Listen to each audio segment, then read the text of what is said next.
Menerima dengan sikap hati yang benar. Menerima itu sepertinya satu hal yang gampang, tetapi kenyataannya sangat sulit. Coba deh Anda perhatikan sikap hatimu ketika Anda menerima satu hadiah. Kalau hadiah yang kita terima dalam jumlah besar, biasanya hati kita merasa tidak enak dan muncul rasa tidak layak. Kalau hadiahnya bernilai terlalu kecil, hati kita diam-diam merasa terhina. Hati kita tidak bisa mengambil sikap yang pas dan yang tepat. Sikap hati yang keliru seperti ini membuat kita tidak bisa menikmati kekayaan relasi kita dengan Tuhan. Padahal Tuhan Yesus sudah menebus kita oleh darahnya, supaya kita bisa menikmati kekayaan relasi kita sebagai anak dengan Tuhan, sebagai Bapa kita di dalam Kristus. Nah, bagaimana supaya hati kita bisa mulai berubah? Mari mulai dengan kita melihat posisi Tuhan. Di dalam relasi kita dengan Tuhan, selalu dimulai dari Tuhan dan tidak pernah dimulai dari diri kita manusia. Tuhan kita adalah Tuhan yang pemberi, Tuhan yang murah hati, Tuhan yang peduli, Tuhan sumber hidup. Firman Tuhan dari kitab Kejadian pasal 2 ayat 7 berkata,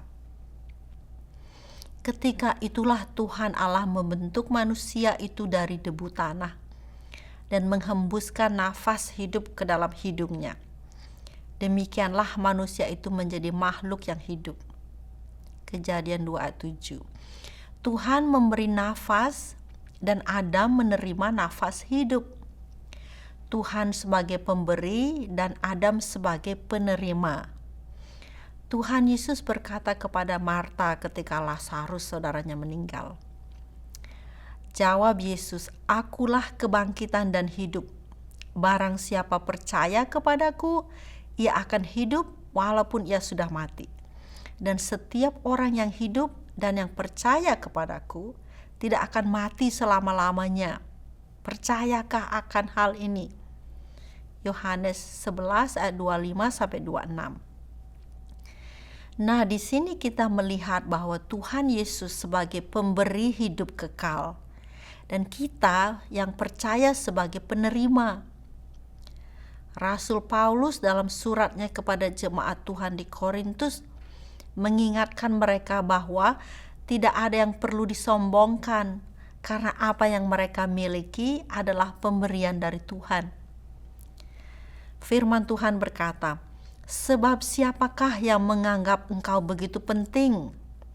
Dan apakah yang engkau punyai yang tidak engkau terima? Dan jika engkau memang menerimanya, mengapa engkau memegahkan diri seolah-olah engkau tidak menerimanya?" 1 Korintus 4 ayat 7. Sudah jelas-jelas Tuhan adalah sang pemberi dan kita hanya penerima. Tetapi sikap hati kita seringkali tidak menempatkan diri sebagai penerima. Sebaliknya, hati kita menjadi sombong seolah-olah tidak membutuhkan. Hati yang sombong sebenarnya kosong, tetapi tidak mau terbuka untuk menerima sehingga menutup pintu untuk mengalami relasi yang indah dengan Tuhan dan dengan sesama. Bagaimana kita bisa mengkoreksi? Tanpa ada kuasa dari Tuhan, kita tidak berdaya mengkoreksi sikap hati kita. Hati yang sombong tidak bisa merubah diri menjadi hati yang rendah. Mengenali dan menerima kenyataan bahwa kita tidak mampu adalah langkah awal untuk kita mendapatkan pertolongan dari Tuhan. Seperti mengosongkan gelas supaya bisa menampung air segar dari Tuhan. Ketika kita menerima kenyataan bahwa kita tidak memiliki kekuatan, hal ini memudahkan kita untuk sepenuhnya berpaling kepada Tuhan dan memohon pertolongannya.